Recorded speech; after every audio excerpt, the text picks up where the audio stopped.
அனைவருக்கும் வணக்கம். இன்றைய யோகா பகுதியில் நம்ம பார்க்கக்கூடிய ஆசனா வந்து சதுஷ்கோணாசனா. எப்படி பண்ணுறதுன்னு பார்க்கலாம் வாங்க. அதோட பயிற்சி ஆசனங்களை வந்து பார்த்துடலாம்.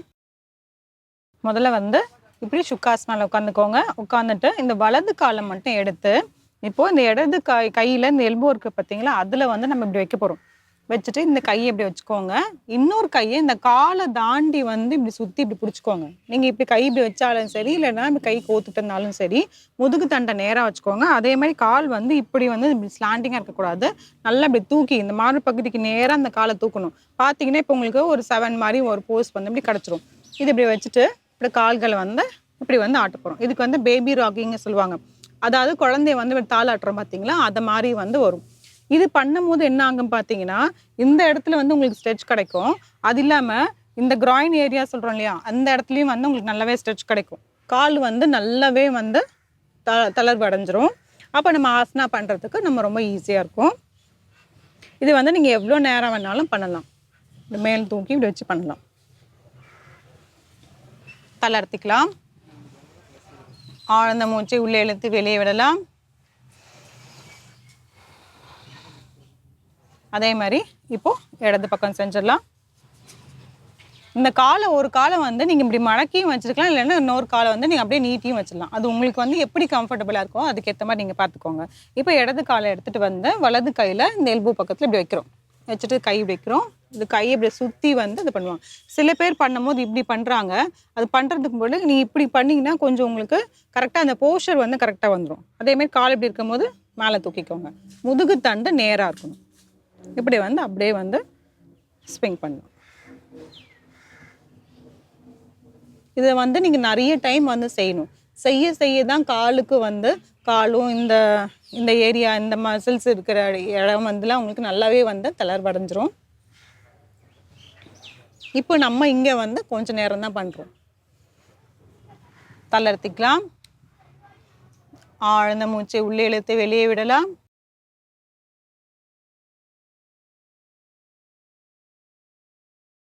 இப்போ அடுத்த பயிற்சி ஆசனம் வந்து போயிடலாம். நான் வந்து இப்படி திரும்பிக்கிறேன். இது எப்படி பண்ணணும்னு பார்த்தீங்கன்னா, கொஞ்சம் கால் வந்து இந்த சுக்காசனாவே கொஞ்சம் தள்ள மாதிரி வச்சுக்கோங்க. இப்போ வந்து இந்த கால் எடுத்து இது மேலே வந்து இப்படி வைக்கிறோம். அதாவது இந்த குதிக்கால் வந்து இந்த முட்டிக்கு பக்கத்தில் வந்து இப்படி வரணும்.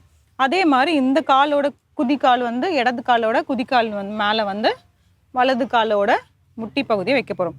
அப்போ இங்கே பார்த்தீங்கன்னா ஒரு முக்கோணம் மாதிரி ஒன்று தெரியும். இந்த மாதிரி இருக்கும். வச்சுட்டு கைகளை மேல் நோக்கி தூக்கிட்டு ஆழ்ந்த மூச்சு உள்ளே இழுத்து கீழே வரும்போது அப்படியே வெளியில் விட்டுருங்க.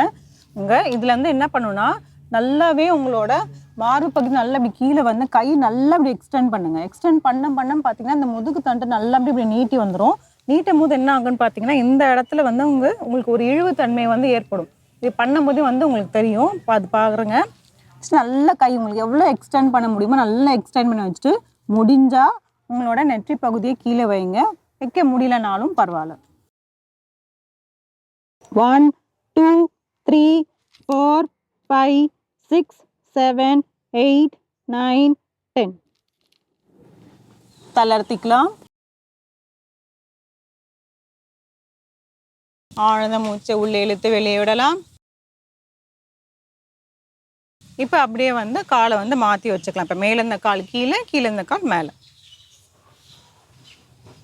வச்சுக்கலாம். அதே மாதிரி குதிக்காலில் இந்த முட்டி பகுதியில் இந்த குதிக்கால் இப்படி நீங்கள் வச்சாதான் வந்து உங்களுக்கு இந்த இடத்துலையும் வந்து உங்களுக்கு இழிவுத்தன்மை ஏற்படும்.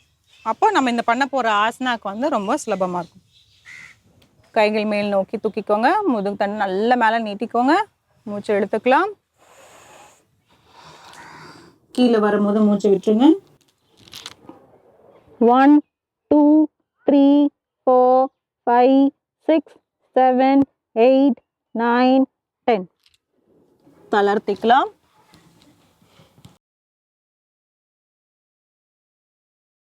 இப்போ வந்து ஆசனா பண்ணிடலாம். சதுஷ்கோணாசனா. இப்போ ஒரு கால் அப்படியே வைக்கிறோம். ஒரு காலை வந்து இப்போ நம்ம பயிற்சி ஆசனால பண்ணோம் இல்லையா, அது மாதிரியே வந்து இந்த வலது கால் எடுத்து இல்லை இப்படி வைக்கிறோம். இப்படி வச்சுக்கணும். இந்த கைகள் வந்து முன்னோக்கி இப்படி மேலே இப்படி வரணும். அது கொஞ்சம் பார்த்துக்கோங்க. நம்ம அது பண்ணும்போது இப்படி வச்சுருப்போம். பயிற்சாசனம் பண்ணும்போது இப்படி வச்சுருப்போம். இது வந்து இப்படி வச்சிடணும். பண்ணிவிட்டு இந்த வலது கையை இப்படி மேல் நோக்கி தூக்கிட்டு வாங்க. தூக்கிட்டு வந்து இப்படி மடக்கணும். மடக்கிட்டு இந்த 2 கைகள் வந்து கோக்கணும். இப்போ எப்படி கோமுகாசனால வந்து கோப்போமோ அந்த மாதிரி வந்து பண்ணணும். பண்ணும்போது இந்த கை வந்து காதை ஒட்டி இப்படி வரணும். வச்சுட்டு நல்லா நேராக இப்படி நிமிர்ந்து இப்படி உட்காரும். 1 2 3 4 5 6 7 8 9 10 தள்ளர்த்திக்கலாம். ஆழ்ந்த மூச்சு உள்ளே இழுத்து வெளியே விடலாம். இப்போ அப்படியே வந்து நம்ம இடது பக்கம் செஞ்சிடலாம். கைகள் வந்து இப்படி கொண்டு வரப்போம்.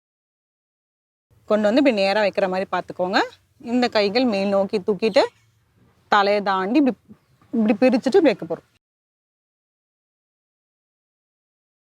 1 2 3 4 5 6 7 8 9 10 தள்ளர்த்திக்கலாம்.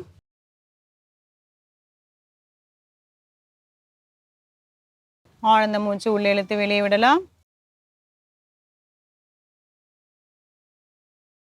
இதுக்கு மாற்று ஆசனம் பார்த்தீங்கன்னா நம்ம இடது பக்கம் வலது பக்கம் செஞ்சுட்டோம். வேணும்னா வந்து நம்ம மார்ஜாரி ஆசனம் வந்து பண்ணிக்கலாம். இது சதுஷ்கோணாசனம்.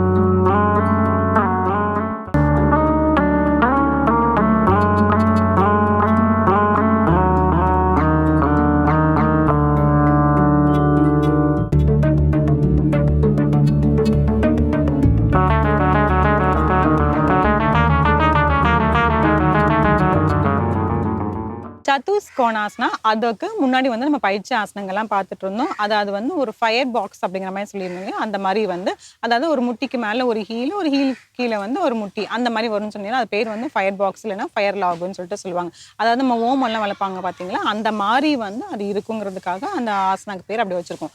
அந்த மாதிரி பண்ணும்போது அந்த ஸ்ட்ரெச் பண்ணும்போது பார்த்தீங்கன்னா நம்மளோட காலில் வந்து அந்த மசில்ஸ்லாம் வந்து நல்லாவே வந்து உங்களுக்கு ஸ்ட்ரெச் கிடைக்கும். இது பண்ணிவிட்டு நம்ம இந்த சதுஷ்கோணாசனம் பண்ணோம்னா உங்களுக்கு கொஞ்சம் ஈஸியாக இருக்கும். அதே மாதிரி கை வந்து பார்த்திங்கன்னா நம்ம கோமுகாசனால கை எப்படி வைக்கிறோமோ அதே மாதிரி தான் வைக்கிற மாதிரி ஒன்றும் அதான் ஒன்று மேல் நோக்கி வரும், ஒன்று வந்து கீழ் நோக்கி வந்து பின்னாடிக்காக வந்து நம்ம வந்து பிடிப்போம். அதே மாதிரி வந்து இதுக்கு பண்ணுறதுக்கும் வந்து நம்ம வந்து கையில் நிறைய எக்ஸசைசஸ்லாம் வந்து பண்ணிகிட்டே இருக்கணும். அதாவது கைகள் பின் நோக்கி எடுத்துகிட்டு போகிறது இல்லை வந்து கை இந்த ரொட்டேஷன் ஷோல்டர் ரொட்டேஷன் இந்த மாதிரிலாம் வந்து செஞ்சுட்டு பண்ணோம்னா ஈஸியாக இருக்கும். அப்புறம் இன்னொன்று பயிற்சி ஆசனா செஞ்சுருப்போம் பேபி ராக்கிங்னு சொல்லிட்டு அது கால் எடுத்து இந்த மாதிரி பண்ணோம்னா வந்து உங்களுக்கு இந்த க்ராயின் மசில்ஸும் இந்த கால் பகுதியில் இருக்க தொடை பகுதியில் இருக்க மசில்ஸும் வந்து உங்களுக்கு நல்லாவே வந்து ஸ்ட்ரெச் ஆகிடும். ஸ்ட்ரெச் ஆக ஆக பார்த்தீங்கன்னா உங்களுக்கு வந்து இந்த ஆசனம் வந்து ஈஸியாக செஞ்சிடலாம். கஷ்டப்பட்டு பண்ணுறதுக்கு பதில் கொஞ்சம் நம்ம அப்படியே வந்து ஈஸியாக பண்ணலாம். எடுத்த எடுப்பில் எந்த ஆசனம் வந்து டக்குன்னு பண்ணிட முடியாது இல்லையா? ஸோ அதுக்கு எல்லாத்துக்குமே வந்து இதாகும். இதுக்கு முன்னோடியாக வந்து நம்ம இருக்கக்கூடியது வந்து சூரிய நமஸ்காரம். எந்த ஆசனம் பண்ணுறனாலும் சரி நம்ம சூரிய நமஸ்காரம் அதான் 12 ஸ்டெப் இருக்குது பார்த்தீங்களா? அது நம்ம நிறைய டைம் செஞ்சுக்கிட்டே வரணும். ஒரு 5 முறை ஃபஸ்ட்டு செஞ்சுக்கோங்க. அதுக்கப்புறம் 10 15 இந்த மாதிரி நிறைய டைம் செய்யும் போதுனாங்கன்னா நம்மளோட முழு உடம்பும் வந்து நல்லா ஃப்ளெக்சிபிலிட்டி ஆகிடும். இப்போ சொல்கிறோம் இல்லையா, இப்போ இந்த ஆசனாவுக்கு இந்த பயிற்சி ஆசனா செய்கிறோம் அப்படிங்கிற மாதிரி சொல்கிறோம் இல்லையா? அப்படி இல்லாமல் சூரிய நமஸ்காரம் பண்ணிங்கன்னா முழு உடம்புமே வந்து நல்லாவே வந்து தளர்வடைஞ்சிடும். அப்புறம் நீங்கள் எந்த ஆசனா பண்ணாலுமே வந்து உங்களுக்கு ஈஸியாகிடும். இது பண்ணுறதுனால என்ன பலன் அப்படின்னு பார்த்தீங்கன்னா அதே மாதிரி ஷோல்டர் ரொட்டேஷன் வந்து உங்களுக்கு கை திரும்புறதுனால ஷோல்டர் ரொட்டேஷன் ஷோல்டருக்கு நல்லது, கைகளுக்கு நல்லது, கால்கள் நல்லா ஸ்ட்ரெச் பண்ணி வைக்கிறதுனால கால்களுக்கு வந்து ரத்த ஓட்டம் அதிகமாகவே வந்து நல்லா கிடைக்கும். மார்பு பகுதி விரியறதுனால வந்து மூச்சு சம்பந்தமான பிரச்சனைகள்லாம் வந்து உங்களுக்கு நல்லாவே தீர்வடையும். அதே மாதிரி முதுகு தண்டை நம்ம கொஞ்சம் நேராக வைக்கணும். அப்போ வந்து அந்த ஸ்பைனில் இருக்கிறது வந்து எல்லாமே வந்து உங்களுக்கு அந்த மசில்ஸும் வந்து நல்லாவே உங்களுக்கு ஸ்ட்ரெச் ஆகிடும். எந்த ஆசனம் முயற்சி செஞ்சு பாருங்கள். மீண்டும் அடுத்த பகுதியில் சந்திக்கலாம். நன்றி, வணக்கம்.